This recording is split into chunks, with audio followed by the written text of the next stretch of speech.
Assalamualaikum warahmatullahi wabarakatuh. Perkenalkan, nama saya Hernisa Trisna Putri dari Prodi Sarjana Kebidanan Universitas Sari Mulia Banjarmasin. Di video ini, aku akan membahas tentang klasifikasi instrumen berdasarkan fungsinya dalam asuhan kebidanan.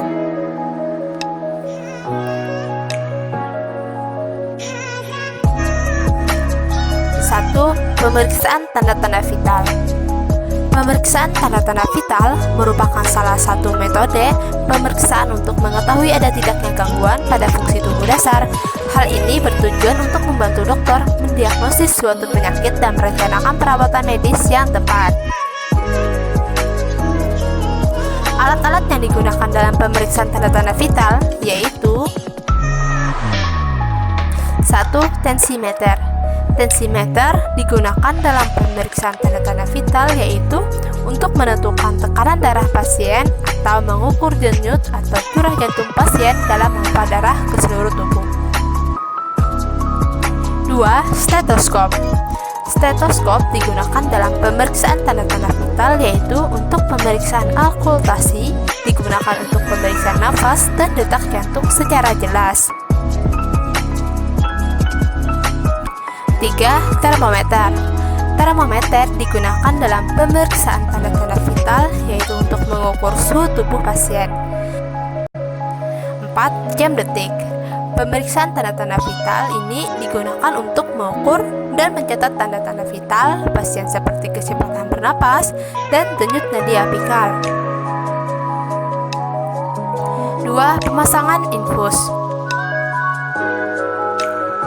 Infus adalah metode pemberian obat atau cairan yang dilakukan melalui pembuluh darah. Tujuan utama dari pemasangan infus adalah untuk memberikan sejumlah cairan tubuh dan elektrolit yang hilang akibat penyakit atau prosedur medis tertentu. Alat-alat yang digunakan dalam pemasangan infus yaitu 1. IV kateter. IV kateter atau jarum infus adalah kateter yang dimasukkan ke dalam pembuluh vena yang berfungsi sebagai vena tambahan atau perpanjangan vena untuk pengobatan IV jangka lama lebih dari 48 jam. 2. Tourniquet.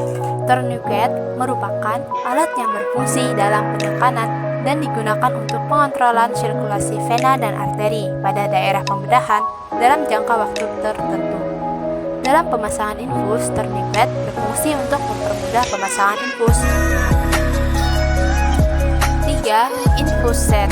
Infus set dalam pemasangan infus berfungsi untuk menghubungkan jarum infus dan cairan infus. 4. Alkohol swab. Alkohol swab atau kapas alkohol antiseptik yang digunakan untuk membersihkan luka dan pembersih alat-alat medis.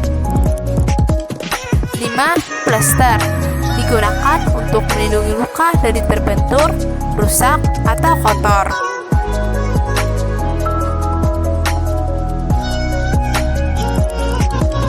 6. Bengkok.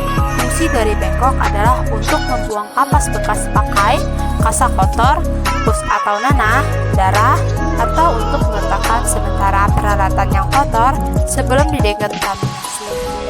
7. Cairan infus. Cairan infus atau bisa disebut dengan intravenous fluid tersimpan di dalam sebuah kantong atau botol steril yang akan dialirkan melalui selang menuju pembuluh darah. Jenis dan jumlah cairan yang digunakan akan tergantung kondisi pasien, ketersediaan cairan, dan tujuan pemberian cairan infus. 8. Tiang infus. Tiang infus merupakan tiang khusus yang digunakan untuk menaruh infus atau cairan gantung untuk pasien. 9. Perlak. Perlak digunakan untuk mengalasi anggota tubuh yang akan dipasangkan infus agar darah tidak tercecer kemana-mana. 10. Jam detik berfungsi untuk membantu pengaturan tetesan infus.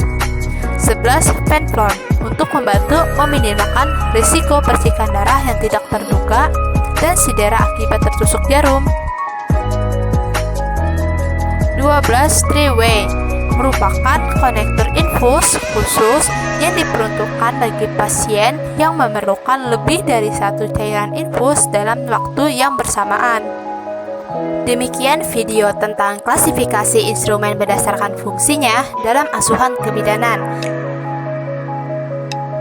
Terima kasih sudah menonton, semoga bermanfaat. Wassalamualaikum warahmatullahi wabarakatuh.